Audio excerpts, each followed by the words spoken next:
Welcome to Is It True from the St. Peter's Youth Team. My name is Josiah, and today, did Jesus rise from the dead? Let's start at ground level. There are three things that everyone agrees happened on that fateful Sunday 2,000-ish years ago. They are, in order, 1. The tomb in which Jesus was buried was discovered empty by a group of women on the Sunday following the crucifixion.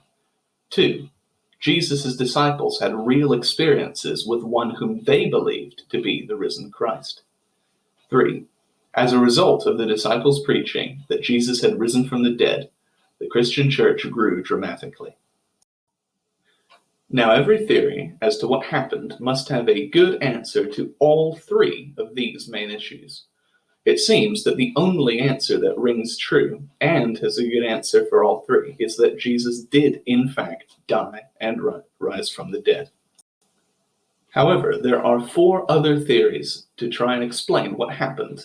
They are: 1. The body was stolen by the disciples. 2. The Romans or Jewish leaders stole the body. 3. Jesus was buried alive and later left the tomb. Or 4. Everyone was hallucinating. Let's start with the first one. The body was stolen by the disciples. Let's look at this. Does this match up to the facts? People die for lies all the time, but only if they believe it to be true. The disciples were killed for their belief in the risen Jesus. They would not have if it was a lie they made up. Can we honestly believe that these people who didn't do anything to resist when Jesus was arrested would suddenly decide to go and fight a bunch of guards and steal the body? Why would they steal it? All it brought them was pain and suffering. There seems no possibility and no motive for them to steal the body. The next theory: someone else stole the body, maybe the Romans or the Jewish leaders. But why would these groups steal the body? The Romans didn't really care and wouldn't have bothered. Besides, they put guards there to stop people from stealing the body. The Jewish leaders admitted that the tomb was empty, and they claimed the disciples stole it. This is important because they wanted to crush Christianity and end it as soon as possible. If they had stolen the body, all they had to do is produce it. Next, Jesus didn't die on the cross, but instead woke up from a coma later in the tomb and escaped. This theory only exists because we have never seen a crucifixion. There is no way anyone could survive what Jesus went through. The beating he received alone could and did kill people.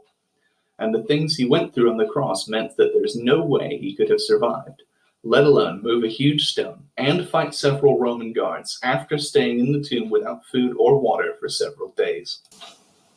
Last then, maybe everyone was hallucinating. I put this one in here for fun because it's silly.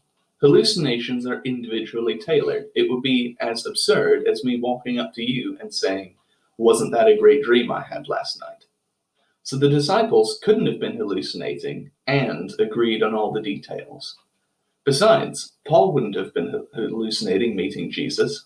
He hated Christians and was hunting them down and killing them. And if they were all hallucinating, Jesus would have still been there. They preached the empty tomb in Jerusalem, the town where Jesus was buried, and if the tomb wasn't empty, the people could have just gone and checked. Luke 24, verse 2. And they found the stone rolled away from the tomb, but when they went in, they did not find the body of the Lord Jesus. While they were perplexed about this, behold, two men stood by them in dazzling apparel, and they were frightened and bowed their faces to the ground. The men said to them, "Why do you seek the living among the dead? He is not here, but has risen."